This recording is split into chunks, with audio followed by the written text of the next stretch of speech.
안녕하십니까, 알림이 황희두입니다. 영상 시작에 앞서 구독, 좋아요, 알림 설정 미리 부탁드리겠습니다. 영상을 보시다가 일베나 뉴라이트와 비슷한 주장을 해서 이상함을 느낀 채널 혹은 커뮤니티, SNS 등등 언제든지 일베 의심되는 채널들 뉴스타즈 홈페이지에 많이 남겨주시길 바랍니다. 본격적인 주제에 들어가기에 앞서 내가 검찰을 떠난 이유, 이현주 변호사님 이 책을 증정하는 이벤트를 최근에 진행했었죠. 현재 검찰 이슈가 굉장히 뜨거워서인지 정말 많은 분들이 참여해 주셨습니다.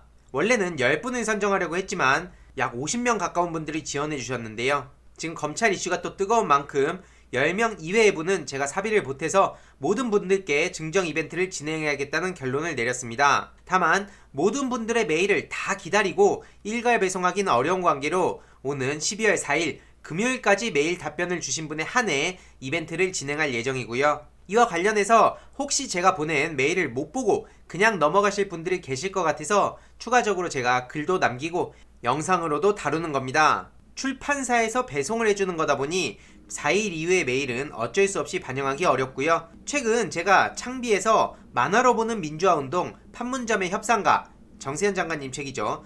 그곳엔 늘 그가 있었다에 이어서 이번에 포르체의 내가 검찰을 떠난 이유까지 도서 관련 이벤트를 진행했습니다. 그런데 곰곰이 생각해보니까 제 개인적으로 이걸 진행하기보다는 유스타즈나 참자유 청년연대 같은 단체로 출판사와 협력해서 독서 활성화 캠페인을 진행해보면 어떨까 이런 생각이 들었습니다. 그래서 단체 홈페이지에 관련 게시판을 만들어서 이벤트 진행 내역과 관련 도서 리스트들을 꾸준히 업데이트하다 보면 더 많은 분들이 정보를 쉽게 접하실 수도 있을 것 같고요. 게다가 요즘 청년, 청소년들은 유튜브에만 익숙해져서 책도 많이 안 읽고 문맹률도 높아지고 있다고 하는데 그런 걸 방지할 수 있는 차원에서라도 좋을 것 같다는 생각이 들고요. 이와 관련해서 좋은 아이디어 남겨주시면 적극 반영하도록 하겠습니다. 참고로 현재 제가 이렇게 받고 있는 관심과 사랑은 절대 저의 능력만으로 이루어진 게 아니라 생각하고요. 이건 모든 인간이 마찬가지라 생각합니다. 최근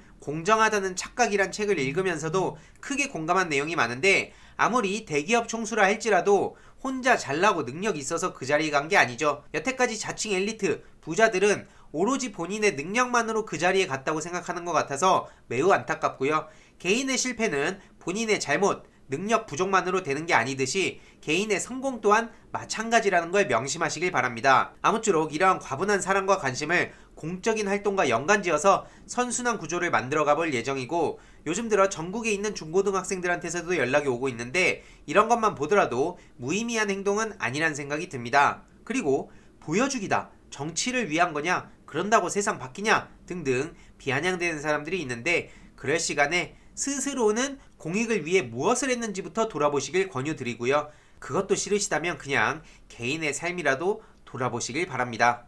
앞으로도 이 책뿐만 아니라 다양한 책들 증정 이벤트를 진행해서 독서를 한번 장려하고 독서 문화를 다시 되살려 보겠습니다. 오늘 중요한 소식이죠. 지난 영상에서도 말씀드렸듯이 문재인 대통령께서 오늘 법무부 차관 임명할 듯 이런 기사가 나왔었는데 오늘 오후에 법무부 차관 인사를 바로 했습니다. 이용구 변호사를 내정했다는 소식이 알려졌고요. 20여 년 법원에서 재직한 법관 출신이라 하고 검찰개혁 등 법무부 당면 현안을 공정하고 중립적으로 해결하고 조직 안정화하는 데 기여할 것으로 기대한다고 이렇게 청와대 강민석 대변인이 입장을 밝혔습니다. 이용구 전 법무부 법무실장이라고도 하고요. 언론에선 또 이렇게 진보 성향이라면서 우리법 연구회 회원 출신이다. 박근혜 전 대통령 국회 탄핵 소추위원단 법률 대리인으로 이름을 올렸고 문재인 후보 선거대책위원회에서 활동도 했고 추미애 법무부 장관 지명됐을 때 인사청문회 준비 단장도 맡았고 공수처 초대 처장 후보로도 거론되었고 이런 식으로 보도를 하고 있는데요. 많은 네티즌들이 검찰개혁 강력하게 추진해달라 비검찰 출신이란 거 특히 강조하면서 환영한다 이런 반응들이 이어지고 있는데 이제는 더 이상 법조인들 못 믿겠다 걱정이 많다 이런 분들이 많으시지 않았습니까? 특히나 대표적으로 윤석열의 뒤통수가 가장 크고 아프게 다가왔죠. 그런데 국민의힘에서는 문재인 대통령 기어이 윤석열 찍어낼 모양 이런 식으로 법무차관 인사에 비아냥대는 걸 보면서 그래도 한번 믿어볼 만한 한 분인가 보다 이런 생각이 들었습니다. 검증을 해준 거죠. 청와대에서는 절차대로 뭐든지 추진하는 걸 강조하고 있는 상황이죠. 이러니까 국민의힘이나 윤석열 입장에서 얼마나 안달이 나겠습니까? 아니 뭐 하나 건덕질 주고 문재인 대통령께서 입장을 밝히셔야 그래야 자기네들 전략대로 말꼬리 잡고 뭐 대통령이 개입했다 그러고 이거 인정 못한다 그러고 뭐 고발한다 그러고 그런 플랜들을 짜갈 텐데 그런 건덕질을 절대 안 주십니다. 청와대와 여권이 윤석열 해임 절차를 강행한다고 이렇게 표현하는데 절차대로 하는 건 강행이 아니라 그냥 추진하는 거죠. 뭔 강행입니까? 그리고 지금 뭐 법원이나 감찰이나 이런 데서 윤석열의 손을 들어줘서 문재인 대통령이 상당한 부담을 안게 됐다고 하는데요. 원칙대로 하는데 상당한 부담을 안게 되는 이 상황이 웃긴 거 아닙니까? 상당한 부담을 안길 바라는 차원에서 이런 얘기들 하는 거 아니냐고요. 윤석열 자진 사퇴는 물 건너간 거나 마찬가지입니다. 지금 윤석열 측에서 기피 대상 위에 필요하다면서 징계 위한 명단을 내놓으라 했는데 추미애 법무부 장관이 공개를 거부했다는 소식도 전해졌습니다. 문재인 대통령이나 추미애 법무부 장관이나 원칙대로 이렇게 가기 때문에 저들이 굉장히 피곤하겠다 이런 생각이 많이 들고요. 어찌됐든 윤석열 지지율이 24.5%라 그러는데 저는 하나도 걱정이 안 됩니다. 이거 저만 그런 게 아닐 거예요. 과거에 뭐 반기문, 안철수 이런 사람들은 지지율 더 나왔었고요. 그 결과 지금 어떻게 됐습니까?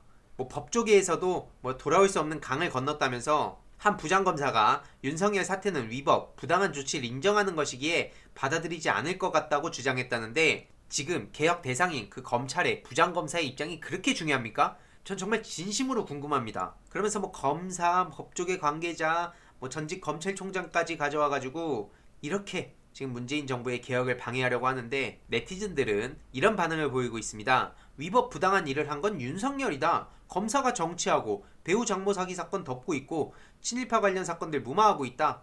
검사와 부패한 판사들의 쿠데타가 시작됐다. 이게 시민들의 반응입니다. 대검 인권정책관실에서는 감찰부 압수수색 위법 여부를 조사한다면서 추미애 법무부 장관을 흔들려고 하고 있죠. 이미 흔들고 있고요. 하지만 추미애 법무부 장관은 시민들의 편이고 지금 저 검찰들의 저런 항명은 개혁 대상들의 이야기일 뿐입니다. 무엇이 더 중요하죠? 대한민국은 민주공화국입니다. 검찰공화국, 사법공화국 아니죠. 시민들의 마음이 어디에 가 있냐가 제일 중요한 거고요. 아까 제가 거품처럼 사라졌다는 안철수 씨는 지금 여전히 정신 못 차리고 추미애, 졸지의 사면초가 법무부 떠나야 이런 소리 나오고 있습니다. 김두관 의원이 핵심을 짚었습니다. 누가 추미애처럼 총대 매나 추윤 동반 퇴진 없다. 지금 한마디로 검찰개혁 때 반개혁 세력들과의 전쟁이 벌어졌다 생각하고요. 윤석열은 말 그대로 조국 전 장관에 대한 무리한 수사, 주변인들에 대한 비리 덮어주기 등 책임질 일이 너무나 많습니다.